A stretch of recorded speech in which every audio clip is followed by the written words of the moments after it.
Hello students, today we discuss about the fundamental unit of life. But उससे पहले हम discuss करेंगे कि एक हाउस की फंडामेंटल यूनिट क्या होती है। देखिए, जब हम बहुत सारी ब्रिक्स को वन बाय वन अरेंज करते हैं तब क्या बनती है, वॉल बनती है। और जब 4 वॉल्स कंबाइंड होती हैं तब एक रूम बनता है। और फिर जब डिफरेंट रूम्स कंबाइंड होते हैं तो एक कंप्लीट हाउस बनता है। तो अगर हम इस हाउस की फंडामेंटल यूनिट, बेसिक यूनिट की बात करेंगे तो क्या होगी, अ ब्रिक। ये जो सिंगल ब्रिक है ये इस हाउस की फंडामेंटल यूनिट होगी, क्योंकि अगर ये ब्रिक नहीं होती तो ये हाउस नहीं होता। Similarly plants, human beings and animals, इनकी लाइफ की भी एक फंडामेंटल यूनिट होती है और वही हम डिस्कस करेंगे फंडामेंटल यूनिट ऑफ लाइफ में।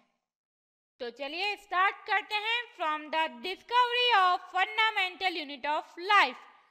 फंडामेंटल यूनिट ऑफ लाइफ की डिस्कवरी के पीछे सबसे बड़ा रोल था माइक्रोस्कोप का, क्योंकि माइक्रोस्कोप की वजह से ही fundamental unit of life discover हुई थी।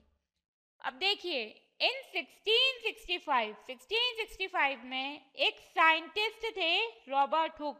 उन्होंने क्या किया था, एक ट्री की बार्क ली थी, ये जो बार्क होती है ली थी, और उसमें से एक सब्सटेंस सेपरेट किया था, कॉर्क। और ये जो कॉर्क उन्होंने सेपरेट किया था उसको फिर माइक्रोस्कोप में देखा था। और जब उन्होंने इसे माइक्रोस्कोप में देखा था तब उन्हें कुछ ऐसा स्ट्रक्चर दिखाई दिया। और जैसे ही उन्हें माइक्रोस्कोप में ये स्ट्रक्चर दिखाई दिया, सडनली उनके माइंड में ब्लिंक हुआ कि ये स्ट्रक्चर तो हनीकॉम्ब के जैसा है। क्या आपको लग रहा है ये स्ट्रक्चर, ये वाला स्ट्रक्चर इसके जैसा? अभी नहीं लग रहा होगा। देखिए, हम जरा इस हनीकॉम्ब के स्ट्रक्चर को थोड़ा जूम करते हैं।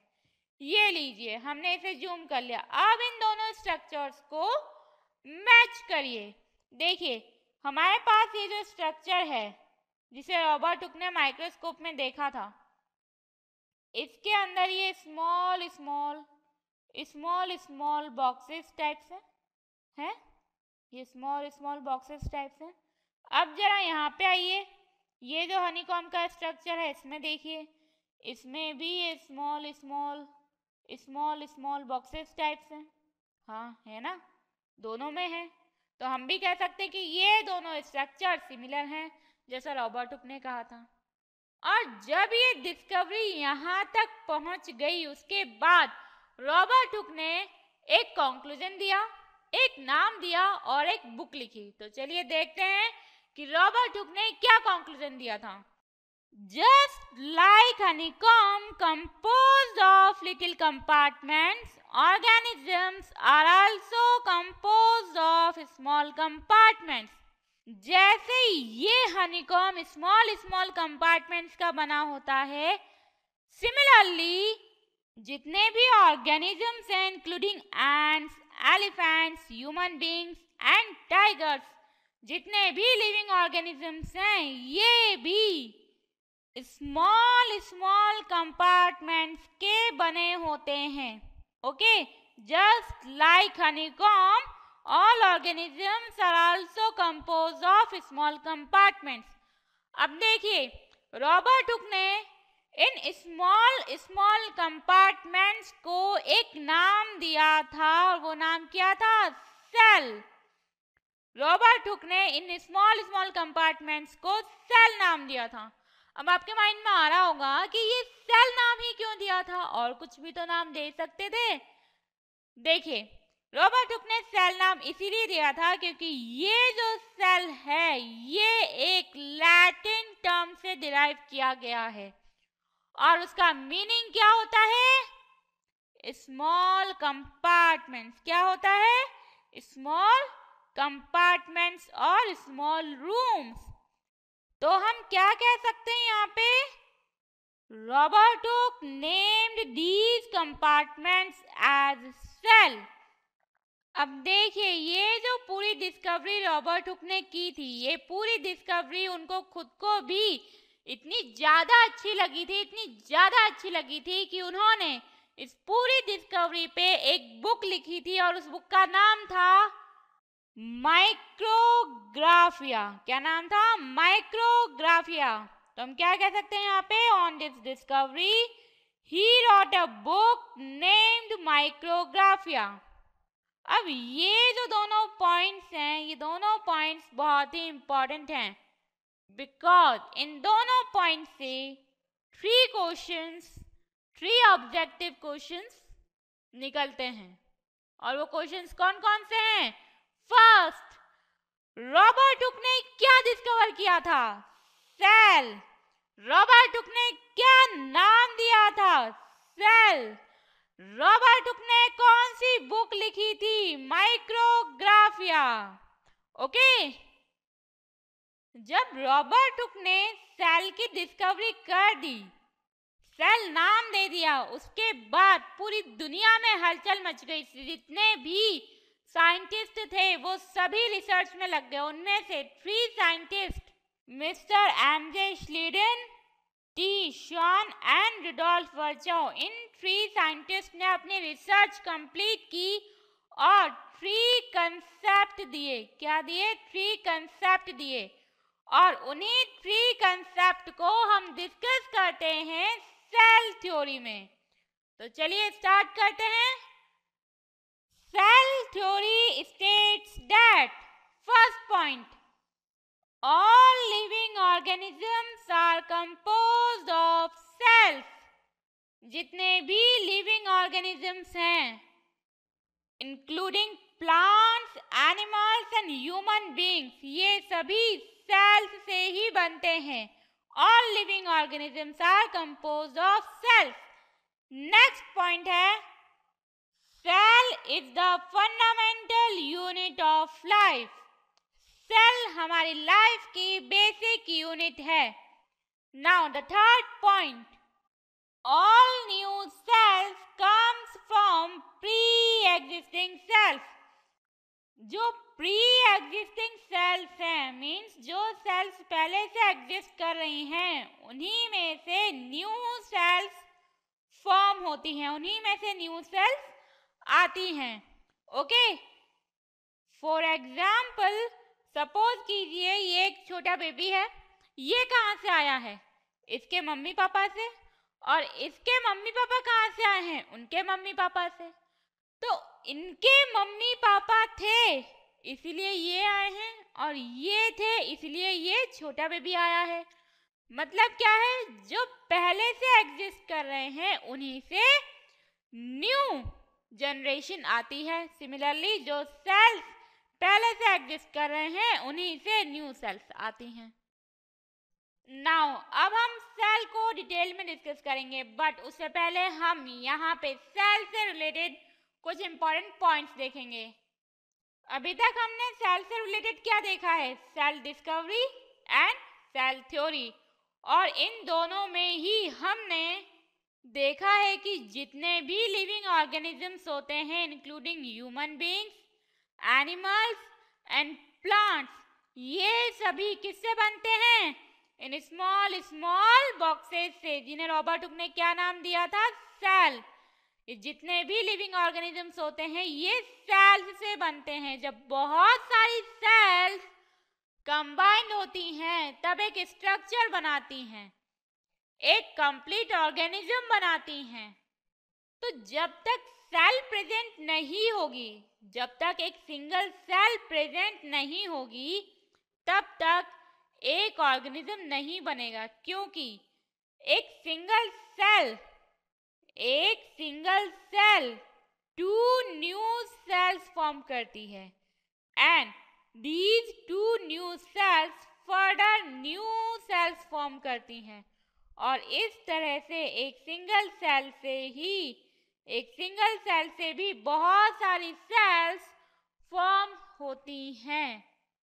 तो जब तक ये सिंगल सेल प्रेजेंट नहीं होगी तब तक बाकी की सेल्स भी प्रेजेंट नहीं होंगी, और बाकी की सेल्स प्रेजेंट नहीं होंगी तो ये कंबाइन नहीं होंगी और एक स्ट्रक्चर फॉर्म नहीं करेंगी, एक ऑर्गेनिज्म फॉर्म नहीं करेंगी। तो हम क्या कह सकते हैं यहाँ पे, cell is a basic structural unit of life. Cell basic structural unit होती है लाइफ की। अब देखिए, जितने भी लिविंग ऑर्गेनिजम्स हैं सभी की बॉडी में डिफरेंट डिफरेंट फंक्शंस होते हैं। ह्यूमन बींग्स की बॉडी में भी बहुत सारे फंक्शंस होते हैं, एनिमल्स और प्लांट्स की बॉडी में भी बहुत सारे फंक्शंस होते हैं। तो ये फंक्शंस किसकी वजह से होते हैं? अगेन सेल की वजह से, क्योंकि जब सिंगल सेल या बहुत सारी सेल्स मिलके फंक्शन परफॉर्म करती हैं तब एक लिविंग ऑर्गेनिज्म की बॉडी फंक्शन परफॉर्म करती है। तो इट मीन्स अगेन अगर सेल प्रेजेंट नहीं होगी तो बॉडी फंक्शन नहीं करेगी। तो हम क्या कह सकते हैं यहाँ पे, cell is the basic functional unit of life. Cell functional unit भी होती है लाइफ की। ओके, नाउ सेल की डिस्कवरी के पीछे सबसे बड़ा रोल किसका था? माइक्रोस्कोप का, क्योंकि जब तक माइक्रोस्कोप नहीं था तब तक सेल की डिस्कवरी नहीं हुई थी। ओके, इसका मतलब सेल का साइज बहुत ही स्मॉल होता होगा। तो देखते हैं कि सेल का साइज कितना होता है।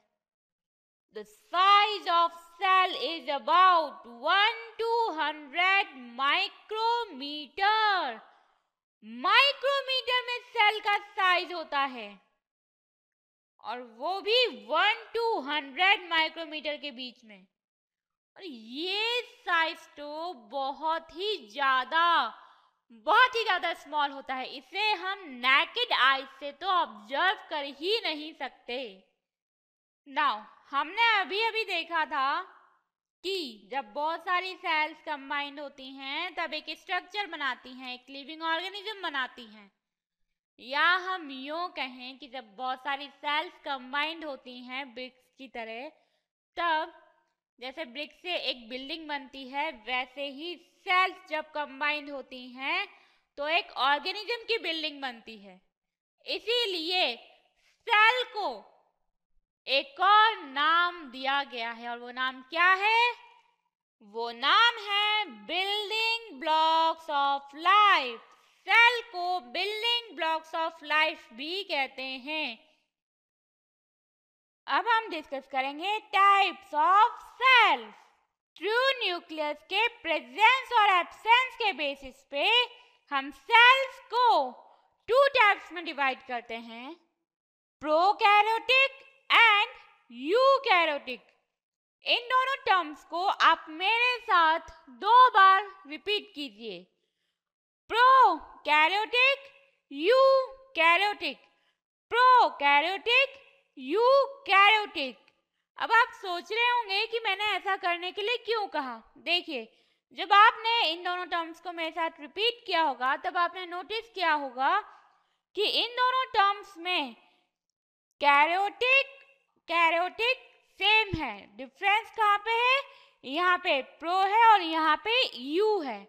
इट मीन्स इन टर्म्स का कुछ मीनिंग होगा, इस टर्म में प्रो और कैरियोटिक का कुछ मीनिंग होगा और इस टर्म में यू और कैरियोटिक का कुछ मीनिंग होगा। तो चलिए देखते हैं। सबसे पहले प्रो का मीनिंग क्या होता है?